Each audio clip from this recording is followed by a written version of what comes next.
अस्सलामुअलैकुम जी, कैसे हैं आप सब। उम्मीद है आप सब खैरियत से होंगे, खुश होंगे। आज हम बनाने जा रहे हैं बहुत ही मज़ेदार सी रसमलाई। इस रेसिपी को फॉलो करने के बाद रसमलाई बहुत ही नरम और बहुत ही लजीज बनने वाली है। वीडियो को पूरा देखिएगा, पसंद आती है तो कमेंट में फीडबैक जरूर दें and don't forget to like and subscribe. आइए बढ़ते हैं रसमलाई की रेसिपी की तरफ। रसमलाई बनाने के लिए टोटल 3 kg हमने ले लिया है दूध। 1.5 किलो दूध की हम रसमलाई बनाएंगे और 1.5 किलो दूध को हम चूल्हे पर पका लेंगे। 1.5 किलो दूध को सबसे पहले तेज आंच पर उबाल लेंगे। 1 प्याली चीनी ऐड करेंगे,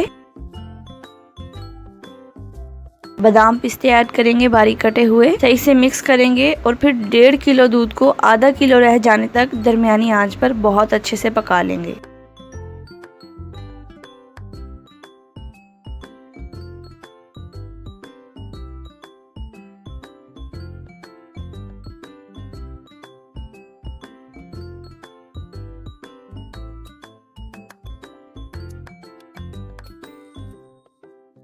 आइए दूसरे चूल्हे पर रसमलाई तैयार कर लेते हैं। रसमलाई बनाने के लिए भी हमने 1.5 किलो दूध लिया है। दूध को सबसे पहले उबाल लेंगे।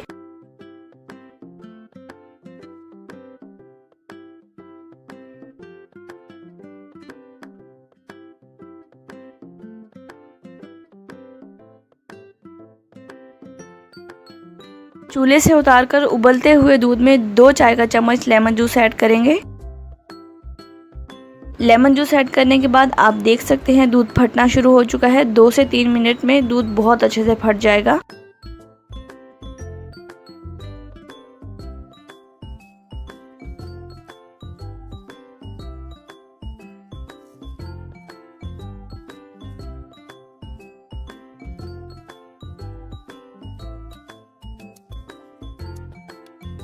किसी भी साफ सुथरे कपड़े में दूध को छान लेंगे और खोए को अलग कर लेंगे। खोए को आपने बहुत अच्छे से 2-3 मरतबा धोना है ताकि नींबू की खटास अच्छे से खत्म हो जाए। खोए को धोने के बाद बहुत अच्छे से पानी को खुश्क कर लेंगे। जैसे कि आप देख सकते हैं रसमलाई बनाने के लिए खोया है बिल्कुल तैयार। 1 चम्मच कॉर्नफ्लोर ऐड करके बहुत अच्छे से खोए को गूंद लेंगे। जैसे ही आपको लगे खोए में से दाने दाने खत्म हो गए हैं और बहुत नरम पड़ गया है, थोड़ा सा खोया लेंगे और उसे हथेली की मदद से रसमलाई की शेप देकर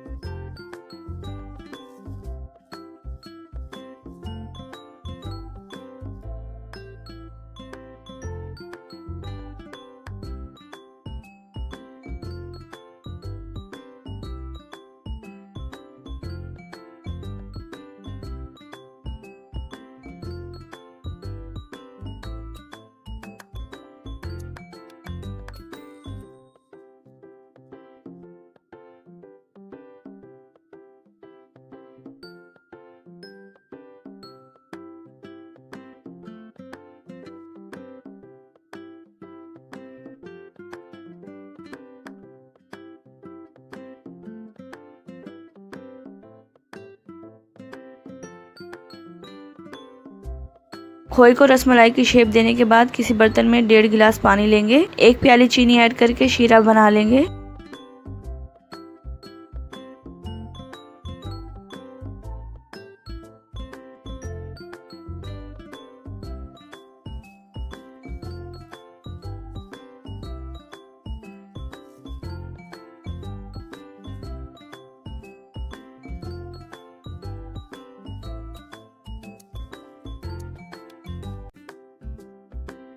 खोए की जो हमने बॉल्स बनाई थी उसे शीरे में ऐड करके 5 से 10 मिनट पकाएंगे।